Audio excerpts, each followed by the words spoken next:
So, you have successfully installed the Audio2Blender Addon and you start experimenting with real-time audio in geometry node. Audio2Blender Starter Pack1 is a group of nodes for audio sampling and animation triggering. It helps avoid repetitive tasks and let me focus on the fun part. Don't buy this asset pack unless you have Audio2Blender Addon working on your system.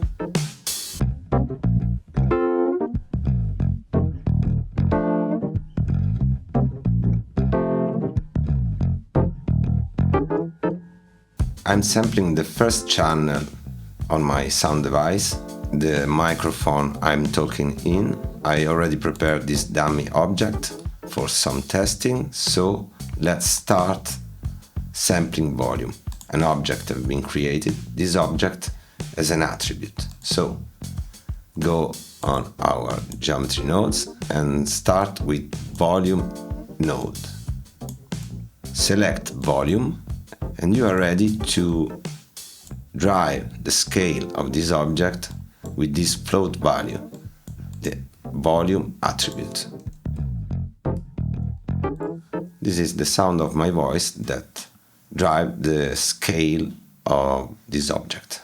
Okay, now get rid of this map range and test G2 factor, which will add some gravity to your audio volume attribute. It gives some fall off gravity like factor. Test. Whoa, that's faster. Even more. Yeah, whoa, fine, cool. Okay, this time I'm going to use volume to drive this value in shader node. Do it like this. I'm sending this float value outside, give it a name. So you can use attribute node to receive this value and send it to the node. Okay, now that's the voice inside shader nodes. Okay, go on. So trigger means when your volume is over this threshold, the threshold that you decide, you get a trigger. Look at this, join geometry. You have a setup tool, so if I change the threshold, I can have a trigger over this value. So this means that if I want to delete my geometry based on the trigger, when my volume are over the threshold, my geometry will be deleted. There are few more options, toggle on off and release. Those options make sense in terms of animation. So let's try toggle on off and play the animation. Every time I go over the threshold, I get a switch. Release button will delete the geometry whenever volume attribute go down the trigger threshold. And you can see every time the geometry blink. To demonstrate the visual and interactive capabilities with something more interesting, I'll be using Particle V7 by Cartesian Caramel. This is a powerful particle system that it shares for free, but you can always name a fair price. Obviously, this is not part of Audio2Blender.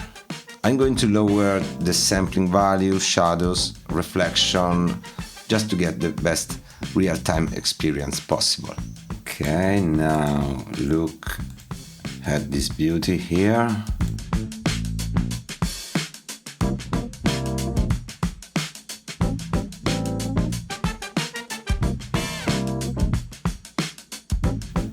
Test 1, 2. Okay. Now it is reacting after this value, this threshold value. Okay. Look at this beauty. Wow, wonderful. This is incredible. Okay. 1, 2, 1, 1, 1. Oh, so cool. So we are back to our node. Before we dive into the FFT sampling, let's see the other animation node. There are Factor Maker and Trig to Factor. They are two different approaches to obtain similar result. Okay, here I made a few changes. Now I'm sampling another channel, a keyboard I'm playing under my desk. So I get a continuous trig over this threshold. Let me show you Factor Maker. Triggering this Factor Maker, we obtain this kind of factor value. We have to play. I'm going from 0 to 1 with this factor. We have an instrument here to show what's happening. 0 to 1. This is my velocity. I can hold at 1.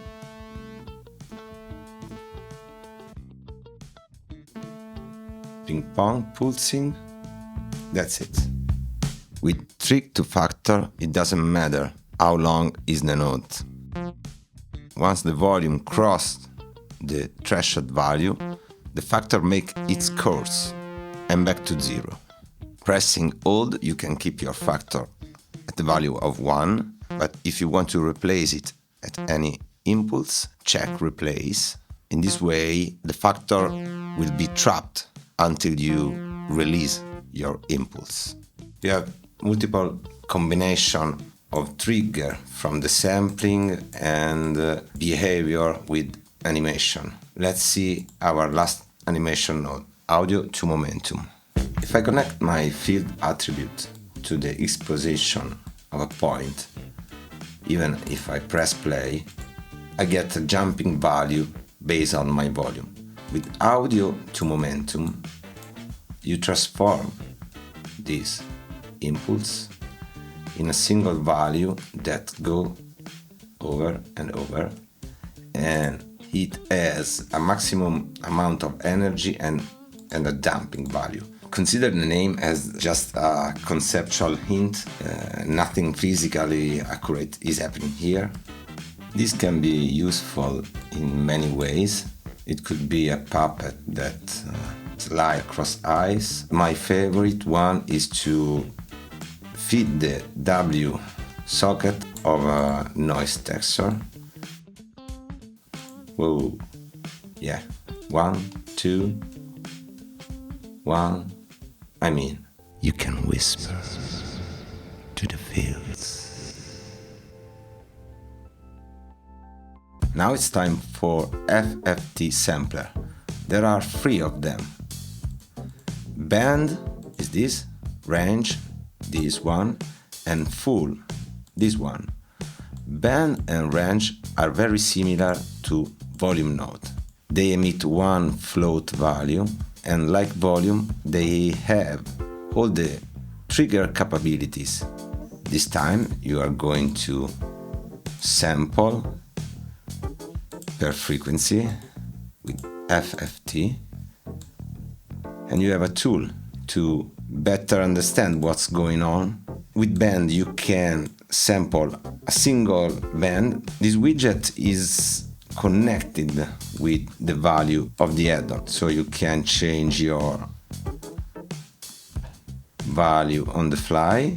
With range, the difference is that you have more than one band involved in your output, so you can make a filter pass like solution. Here you can easily obtain bass, mid and high frequency separation, or a main average volume for all the frequencies. Keep in mind that numerical values for FFT log in here between your range are just an approximation. This setup is not obviously intended for scientific measurement. The sampling by itself is accurate, so what you hear is what you see, and what you see is literally what you get. You will have visually the best chance to trigger a specific range of the spectrum. Tss, tss, tss. Okay? So now let's talk about FFT full. We are going to move a line resampled by 8 for the z-axis with this attribute. This time I have a field value here, not a single float value, so the concept of trigger no longer apply here. In Visualize you can find a line which is already connected to the add-on, and you can feed this line with your value to have some tests, some fun. Let me know if you like Audio2Blender Addon and if you like Audio2Blender Starter Pack 1. Bye!